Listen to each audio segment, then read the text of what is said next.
नमस्कार शेतकरी मित्रांनो, पुन्हा एकदा स्वागत आहे तुमचं आपल्या ग्रेट शेतकरी यूट्यूब चॅनलवर। बघा शेतकरी मित्रांनो, आज 9 डिसेंबर 2024 रोजीचे आजचे संपूर्ण महाराष्ट्रातील तूर बाजारभाव आपण या व्हिडिओच्या माध्यमातून बघणार आहोत। तत्पूर्वी आपण चॅनलवर नवीन असाल चॅनलला सबस्क्राइब करा।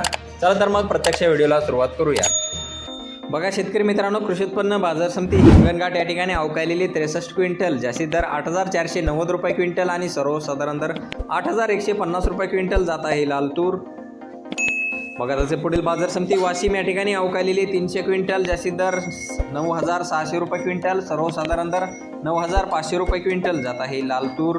बघा तसे पुढील बाजार समिती दुधनी या ठिकाणी अवकालेली 580 क्विंटल, जास्तीत दर 9755 रुपये क्विंटल, सर्वसाधारण दर 8332 रुपये क्विंटल जात आहे लाल तूर। बघा तसे पुढील बाजार समिती जामखेड या ठिकाणी अवकालेली 5 क्विंटल, जास्तीत दर 8700 रुपये क्विंटल, सर्वसाधारण दर 8350 रुपये क्विंटल जात आहे पांढरा तूर।